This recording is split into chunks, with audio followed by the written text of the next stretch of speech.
पहला प्रश्न है, कुश्ती के समय ढोल की आवाज़ और लुट्टन के दांव-पेंच में क्या तालमेल था? पाठ में आए ध्वन्यात्मक शब्द और ढोल की आवाज़ आपके मन में कैसी ध्वनि पैदा करते हैं? उन्हें शब्द दीजिए। इसका उत्तर है, लुट्टन पहलवान कुश्ती के समय ढोल की आवाज़ के स्वरों से प्रेरणा ग्रहण करता था, जैसे धाक धिना तिरकट तिना, चटाक चट धा, धिना धिना धिक धिना। इसका अर्थ हुआ दाव काटो, बाहर हो जा, उठा पटक दे, चित करो। इस प्रकार के शब्द व्यक्ति में उत्साह भर देते हैं तथा उसमें अप्रत्याशित रूप से कार्य करने की इच्छा उत्पन्न हो जाती है। दूसरा प्रश्न है, कहानी के किस किस मोड़ पर लुट्टन के जीवन में क्या क्या परिवर्तन आए? तो इसका उत्तर है, लुट्टन के बचपन में ही उसके माता पिता की मृत्यु के पश्चात उसकी सास ने उसका लालन पालन किया। उसने गांव वालों से अपनी सास की तकलीफ़ का बदला लेने के लिए कसरत करनी शुरू की। इसी के बल पर उसने चांद सिंह को हराकर राज पहलवान की उपाधि प्राप्त की। 15 साल तक राज पहलवान रहने के पश्चात वह और उसके पुत्र काल के ग्रास बन गए। तीसरा प्रश्न है, लुट्टन पहलवान ने ऐसा क्यों कहा होगा कि मेरा गुरु कोई पहलवान नहीं, यही ढोल है? तो इसका उत्तर है, लुट्टन पहलवान ने बचपन से ही कसरत करनी शुरू कर दी थी। उसने किसी भी गुरु से पहलवानी या कसरत की शिक्षा नहीं ली थी, अतः उसने किसी को भी अपना गुरु नहीं माना था और ना ही किसी से कुश्ती के दांव-पेंच सीखे थे। वे अपनी शक्ति और दांव-पेंच की परीक्षा ढोलक की आवाज़ के आधार पर करता था। ढोल की आवाज़ उसके शरीर में उमंग व स्फूर्ति भर देती थी। वह अखाड़े में उतरने से पहले ढोल को प्रणाम करता था, क्योंकि उसने गुरु का स्थान ढोल को दे दिया था। फोर्थ क्वेश्चन है, गांव में महामारी फैलने और अपने बेटों के देहांत के बावजूद लुट्टन पहलवान ढोल क्यों बजाता रहा? तो इसका उत्तर होगा, लुट्टन पहलवान ने कभी कुश्ती नहीं हारी थी। ढोल की आवाज़ सुनते ही उसमें शक्ति का संचार हो जाता था, जिससे वह दंगल जीत गया था। अतः वह ढोल को गुरु का स्थान देकर उसमें श्रद्धा रखता था। वह ये भी मानता था कि उसकी आवाज़ गांव वालों में उत्साह का संचार कर देगी, जिससे वे महामारी का सामना डट कर सकेंगे। इसलिए वे सारी रात अपने पुत्रों की सहायता से गांव वालों के परोपकार हेतु ढोल बजाता रहा। उसे मौत के सन्नाटे को चीरने के लिए और अपने पुत्रों की मृत्यु के पश्चात भी जीवन के उत्साह को बनाए रखने के लिए ढोल बजाना जारी रखा। नाउ फिफ्थ क्वेश्चन इज, ढोलक की आवाज़ का पूरे गांव पर क्या असर होता था? तो आंसर है इसका, गांव के बड़े बूढ़े, अर्धमृत और पथ्य विहीन गाँव वासियों में ढोल की आवाज़ संजीवनी की शक्ति भरती थी। केवल ढोल की आवाज़ ही निस्तब्ध रात को चीरती हुई लोगों को जीवित होने का एहसास कराती थी। जैसे ही ढोलक की आवाज़ सुनाई देती थी, वैसे ही नसों में बिजली सी दौड़ जाती थी। गाँव वासियों को इस ढोलक की आवाज़ के कारण ही मृत्यु से डर नहीं लगता था। सिक्स क्वेश्चन, महामारी फैलने के बाद गांव में सूर्योदय और सूर्यास्त के दृश्य में क्या अंतर होता था?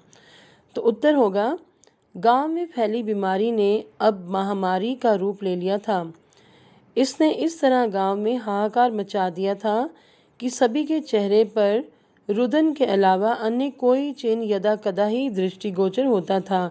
दृष्टिगोचर का मतलब हुआ कि दिखाई देता था।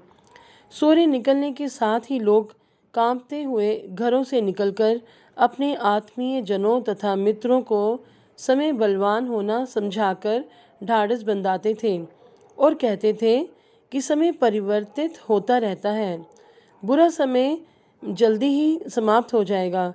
लोग सूर्य के अस्त होने के साथ ही अपनी झोंपड़ियों में चले जाते और उनकी थोड़ी सी भी आवाज़ नहीं आती। उनकी बोलने की शक्ति भी बिल्कुल समाप्त हो जाती।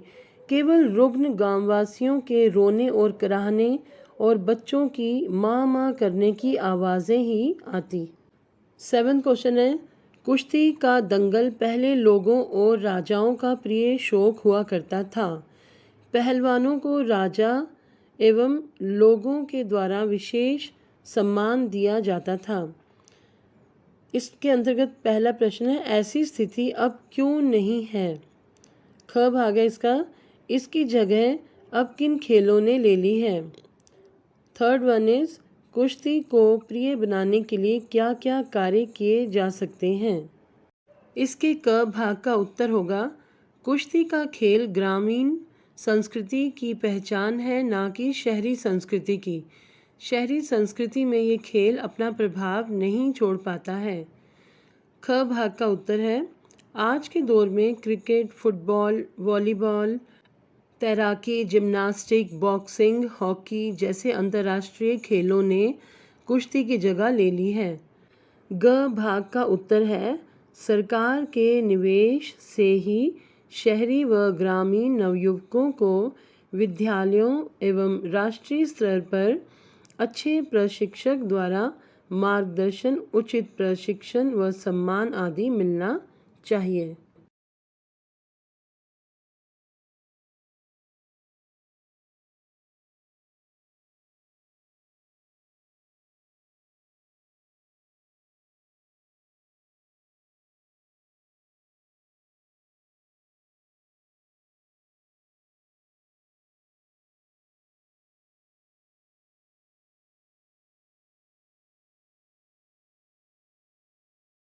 एट क्वेश्चन इज, आशय स्पष्ट करें।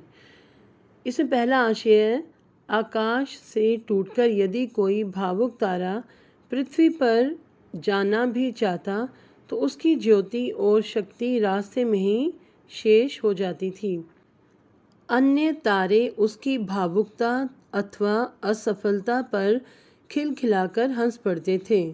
तो इसके लेखक के कहने का इसमें आशय ये है कि महामारी के प्रकोप से रात्रि भयानक व डरावनी दिखाई देती थी। गांव में निराशा का अंधकार था। वे जीवन की आशा छोड़ चुके थे। प्रकाश अर्थात आशा की किरण ना तो दिखाई देती थी और ना कोई सहायता करने वाला था। लेखक ने इसके माध्यम से अपनी भावनाओं की अभिव्यक्ति के लिए प्रकृति के मानवीकरण का सहारा लिया है। जैसे यदि कोई व्यक्ति इस भयंकर बीमारी से लड़ने की कोशिश भी करता परंतु असफल हो जाता था तो सभी उसकी असफलता को देखकर हंसते थे, मतलब उसका मजाक उड़ाते थे। यहाँ मनुष्यों के स्थान पर तारों का प्रयोग तार्किक ढंग से किया गया है। 9th क्वेश्चन इज, पाठ में अनेक स्थानों पर प्रकृति का मानवीकरण किया गया है। पाठ में से ऐसे अंश चुनिए और उनका आशय स्पष्ट कीजिए। उत्तर, प्रकृति के मानवीकरण के 2 उदाहरण निम्न हैं। पहला, अंधेरी रात चुपचाप आंसू बहा रही थी। इसमें आंसू बहाना मानवीय क्रिया है जिसका अंधेरी रात पर आरोपण किया गया है। दूसरा, निस्तब्धता करुण सिसकियों और आहों को बलपूर्वक अपने हृदय में दबाने की चेष्टा कर रही थी। इसमें सिसकना एवं आहें भरना मानवीय क्रियाएं हैं जिनका निस्तब्धता पर लेखक ने आरोपण किया है। इस प्रकार लेखक ने अनेक स्थलों पर ऐसी योजना करके रचना को स्मरणीय बना दिया है, अर्थात यादगार बना दिया है।